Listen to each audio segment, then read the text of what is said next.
Perkenalkan, nama saya Nabila Maria Ulfah dari D4 Teknologi Veteriner, Sekolah Vokasi Universitas Gadjah Mada. Di sini, saya akan menjelaskan sistem syaraf dan otot, mata kuliah integrasi sistem ragawi.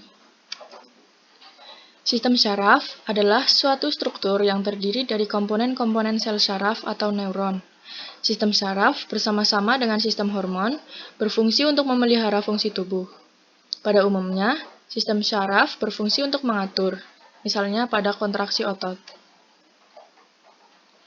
Unit struktur sistem syaraf yang pertama ada neuron, lalu ada sel body, ada dendrit, ada akson, ada myelin sheath atau selubung myelin, lalu ada Schwann cells, lalu synaptic terminals, dan sinapse. Yang pertama, ada dendrit. Dendrit adalah cabang yang ada di badan sel syaraf. Bentuk dari dendrit ini berupa sitoplasma yang menonjol, memiliki ukuran pendek, dan juga bercabang. Sitoplasma sendiri adalah bagian sel yang dibungkus oleh membran sel. Pembentuk sitoplasma terdiri atas sitosol dan organel. Lalu, ada sel body atau badan sel. Badan sel merupakan badan inti dari sel syaraf, di mana di dalam badan sel tersebut terdapat bagian-bagian yang umumnya dimiliki oleh sel hewan. Di dalam badan sel terdapat sitoplasma, nukleus atau inti sel, dan juga nukleolus atau anak inti sel. Fungsi utama dari badan sel adalah menerima rangsangan atau impuls yang diberikan oleh dendrit, kemudian badan sel akan meneruskannya ke neurit atau akson. Selanjutnya, di sini ada nukleus. Nukleus adalah inti sel syaraf yang memiliki fungsi untuk memberikan pengaturan terhadap kegiatan sel syaraf pada tubuh. Inti sel tersebut juga memiliki peran dalam pembentukan DNA dan kromosom, sehingga secara tidak langsung, nukleus berperan dalam mengatur sifat yang dimiliki oleh keturunan sel tersebut. Nukleus adalah organel yang paling besar yang terdapat pada sel tubuh hewan pada sistem pernapasan mamalia. Inti sel memiliki diameter sekitar 6 mikrometer.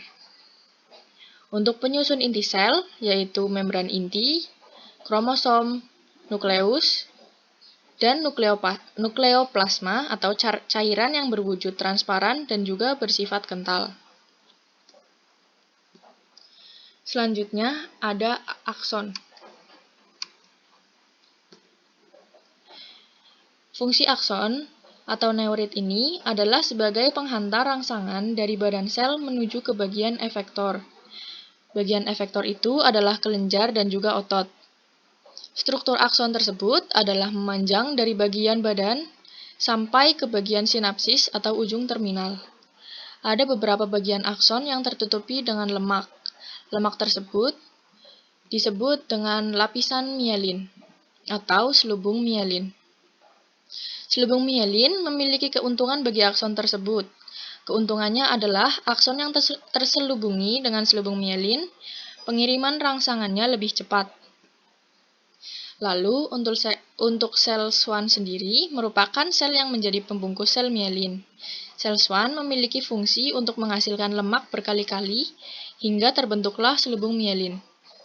Fungsi dari sel Schwann sendiri adalah untuk mempercepat pergerakan rangsangan, membantu dalam menyediakan persediaan makanan untuk akson, dan juga membantu neurit dalam melakukan regenerasi. Selanjutnya ada sinapsis. Sinapsis merupakan titik pertemuan terminal akson di salah satu syaraf pusat dengan syaraf pusat yang lain. Pada setiap sinapsis tersebut akan terdapat celah sinapsis. Fungsi sinapsis tersebut adalah sebagai pengiriman impuls atau rangsangan dari neurit ke dendrit pada sel syaraf yang lainnya. Letak sinapsis ada di sini. Selanjutnya ada struktur otot. Di otot terdapat epimisium dan perimisium. Lalu, jika dibesarkan lagi, di sini terdapat endomisium dan nerve akson. Lalu, di sini ada muscle fiber, ada muscle cell, nuklei, dan kapilari. Selanjutnya, ketika dibesarkan lagi, di sini ada miofibril. Dan miofibril itu merupakan sel-sel otot yang berbentuk silindris panjang, tersusun dari aktin dan miosin. Aktin merupakan filamen tipis penyusun miofibril, terdapat sisi aktif dan sisi pengikatan. Lalu, untuk miosin, merupakan filamen tebal penyusun miofibril, terdapat penonjolan yang disebut kepala miosin. Selanjutnya, mekanisme kerja sistem syaraf. Impuls akan bergerak dari dendrit ke badan sel dan diteruskan hingga mencapai akson. Dari dendrit, lalu akan diteruskan ke badan sel, diteruskan lagi ke akson, sampai ke terminal akson, dan diteruskan ke sinapsis menuju sel syaraf lainnya, secara terus-menerus sampai sel syaraf terakhir menyampaikan ke otot yang akan digerakkan. Mekanisme gerak, ada gerak sadar dan tidak sadar. Untuk gerak sadar, impuls mengenai reseptor, lalu menuju syaraf sensorik, dan diteruskan ke otak, lalu ke syaraf motorik dan menghasilkan gerak. Sedangkan pada gerak refleks, syaraf sensorik akan meneruskan impuls ke sumsum tulang belakang, baru akan menghasilkan gerak.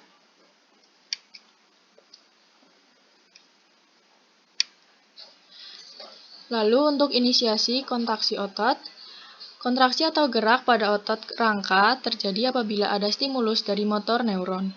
Motor neuron merupakan akson sel syaraf yang berhubungan dengan sel otot.